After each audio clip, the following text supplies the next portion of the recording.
রামনবমীর শোভাযাত্রার মিছিলের পর এবার হনুমান জয়ন্তীর শোভাযাত্রা করল বারাসাত জেলার বজরং দল। অযোধ্যায় রাম মন্দির উদ্বোধন এবং তারপরে রামনবমীর মিছিল বারাসাতে। এবার হনুমান জয়ন্তী পালন করল বিশ্ব হিন্দু পরিষদের সদস্যরা। এদিন বারাসাত শ্বেতপুকুর বিশ্ব হিন্দু পরিষদের কার্যালয় থেকে শুরু হয় এক শোভাযাত্রা। এদিন রামের মূর্তি, ব্যানার, ধ্বজ নিয়ে ৩ শতাধিকের বেশি বজরং দলের সদস্যরা ডাকবাংলো মোড় হয়ে কলোনি মোড়, এরপর চাপাডালি হয়ে বারাসাত রবীন্দ্র ভবনের সামনে এসে শেষ করেন এই শোভাযাত্রা।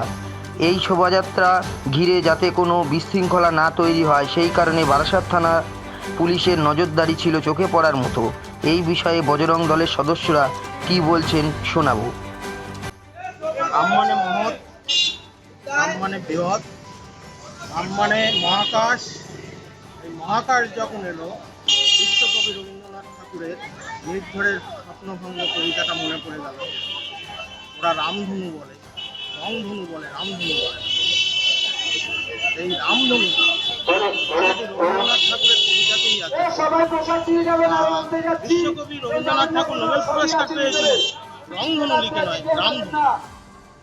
আর রবীন্দ্রনাথ ঠাকুর আমাদের পরিবেশ এবং প্রকাশ যেভাবে করেছিলেন সেটা আরেকটা কবিতায় আমরা দেখতে পাই। ওইখানে মা পুকুর পাড়ে জিওল গাছের বেড়া ধরে, হেতায় হব বনবাসী কেউ কোথাও নাই।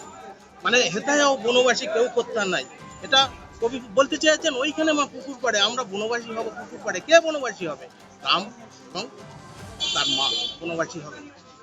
আবার রবি ঠাকুর দেখিয়েছেন চিত্রকূটের পাহাড়ে যাই। হ্যাঁ, নির্ঝরের স্বপ্নভঙ্গের পরেই আপনার দেখেছে চিত্রকূটের পাহাড়ে যায়। এইভাবে রবীন্দ্রনাথ ঠাকুর আমাদের রামচন্দ্রকে বারবার এনেছেন।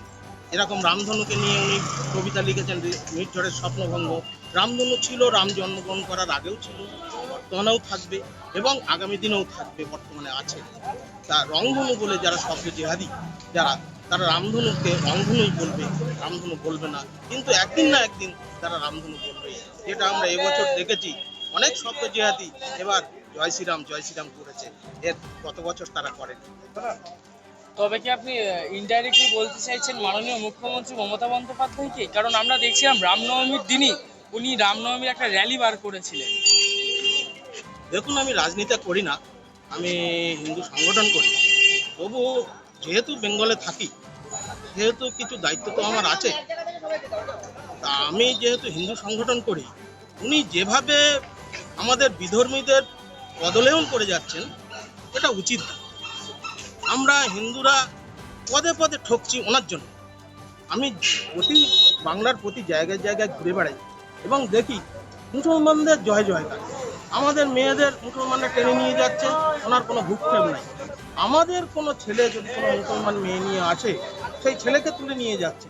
কিন্তু আমাদের মাননীয় দেখছে না আমাদের হিন্দু ধর্মটা কি করে বাঁচবে। উনি দেখছেন বিধর্মীরা কি করে এখানে ভালোভাবে থাকবে, সেই চেষ্টাই করে যাচ্ছে।